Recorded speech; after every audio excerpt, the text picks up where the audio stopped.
Hello, welcome back, Rebecca. As you can see today, I'm in the company of our career advisor, Ms. Rebecca Grech, and we'll be talking about soft skills. Yes. Author Peggy Klaus said, "Soft skills get little respect, but they will make or break your career." When we meet employers during the course of our scholastic year for a variety of reasons, we always seem to be hearing the same mantra nowadays, that it's very important that the employees of the future have these 21st century skills, soft skills. They're called in a lot of, they have a lot of names for them. What we know is that at school we teach a lot of what we call the hard skills, the knowledge about subjects, etc., etc. Can soft skills also be taught? So, soft skills are interpersonal skills that enables a person to interact with other people. So, as you said, hard skills are teachable. So, hard skills are knowledge, are job specific, are taught during a training program, etc. However, soft skills are more difficult to define. So, if I had to define or mention some soft skills, are like communication skills, listening skills, being emotional intelligent. So these are skills that are a person learns by going through different experience in life and participating in different activities. So they can be taught, but they are more developed rather than you have to sit in a class and be taught a particular skill. Okay, so I'm sure that if we've heard a lot about them as educators, the students are aware of these soft skills, but are they really aware of the importance of getting these soft skills? So from my experience with students, most of the time I notice that they are not aware that they have a particular soft skill. So for example, they are not aware that if they are participating in a particular group, if they're in the community, they are leading a small group of teenagers, or they're in a sports team, they are learning certain soft skills. So sometimes they are not aware that they are learning these soft skills or they are developing a particular soft skill. So whilst they know that they need a particular skills to be able to be employable apart from the knowledge, from the academic aspect, sometimes they are not aware from where they're going to gain these skills, how they're going to gain these skills, or how to develop these skills. So then when you speak to them and you sit down and you start asking questions, what are your hobbies? What do you do in your free time? Then you start to pinpoint these things that even though they are not aware of, in fact, they have a particular skills that they will help them to be more employable. Okay. So if I'm getting you right, so some students do have these skills, they just are not aware of them. Exactly. Okay. So what can we, or what do we as a school do to help empower these students, to make them aware of the skills that they have, or if they don't have them, to help them to develop them rather than teach them to do that? So basically, during a career guidance session, we go into these things. So basically we discuss what hobbies do students have, whether they participate in the community, practice a particular sport, and we try to emphasize that by being active, you're gaining experience and you're gaining also skills.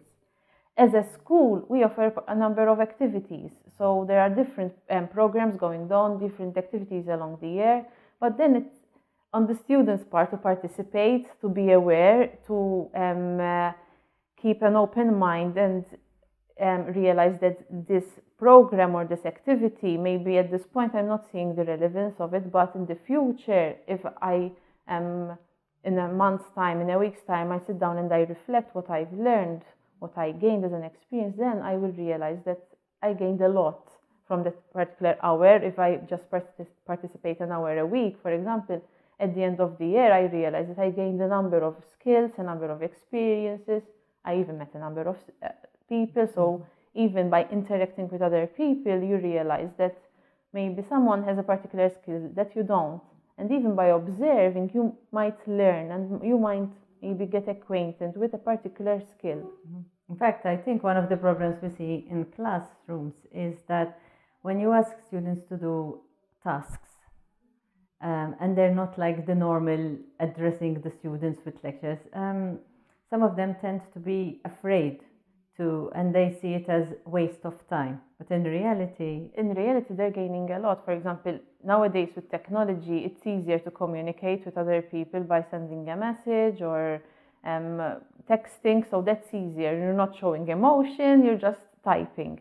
However, if, for example, if in class they're asked to present a particular topic, present a topic to the class, that's a skill. You're learning how to communicate effectively, because other students, other people have to understand what you're saying.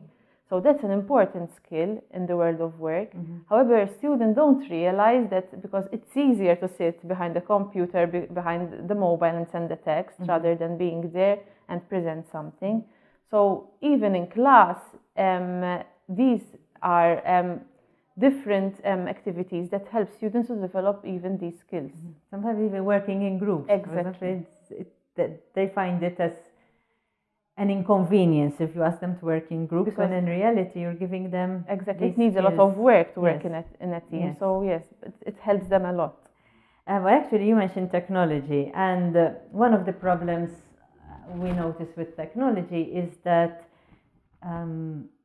sometimes we are afraid that the over dependence on mobile phones, and mostly mobile phones, is getting people to become less socially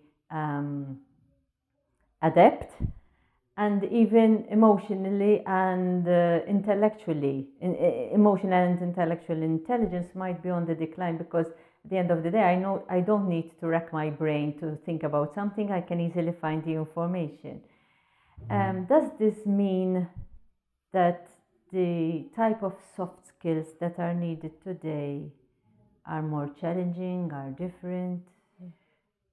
When we speak about soft skills, if I had to mention, I think that all soft skills are important. But if I had to mention some of them, for example, being able to communicate, being able to work in a team. So even in today's world, being able to work in a team, it's very important. And this leads also to communication. If I'm in a team and I don't communicate with others, there's a missing link somewhere. So there's going to be miscommunication and the team will not succeed.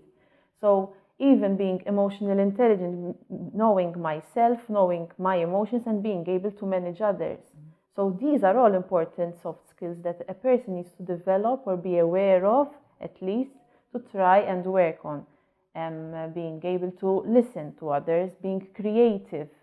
In technology today, it's a changing world constantly, so you have to be creative. So being a creative thinker also is a skill that is very much required. Okay.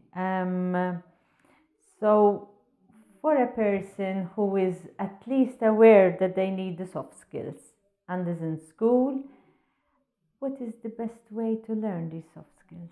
So I encourage a lot our students to participate in the community, to be part of the community, to participate in sport, to be active, because these activities give you certain skills that, unfortunately, in class there's not always the time to work on these skills. For example, being in a team, it can happen in class, but being able to manage a group of people, being able to think outside of the box, it might not always be possible to be done in school. So being active in the community and participating in different groups and being aware of what's happening around you, the different news going on, helps you to even develop certain skills that will help you to eventually be employable, and even for yourself, not just for the world of work. In fact, I would like to mention, this year we've introduced a number of non-formal programs. In your opinion, how beneficial would it be for students to join these programs?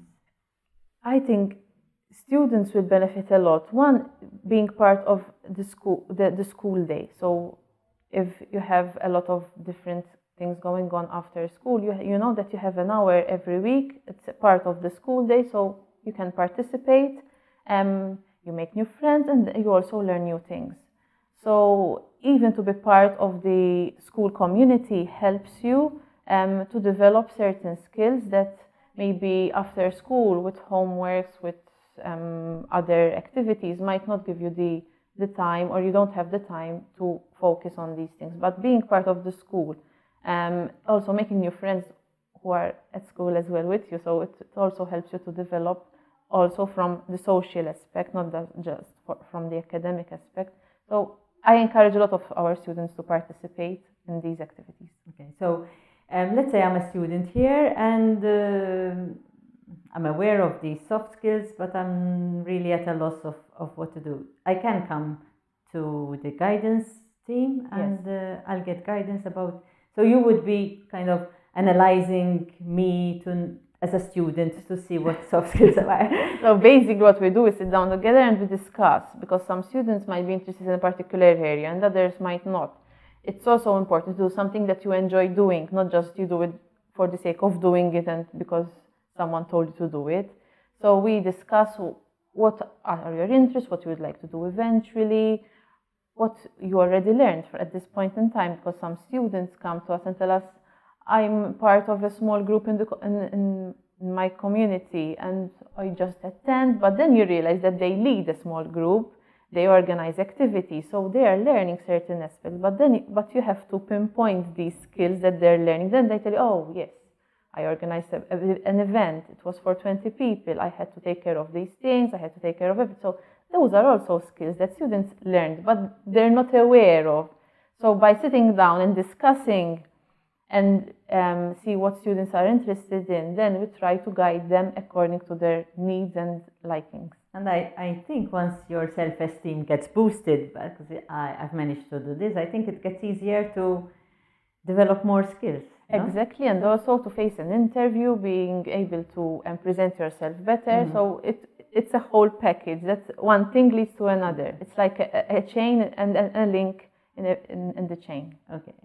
Thank you very much, Rebecca. I'll close with a quote I saw, actually a statement I saw on a website, that while your technical skills may get your foot in the door, it's your people skills that are going to open the door. Exactly. Thank you.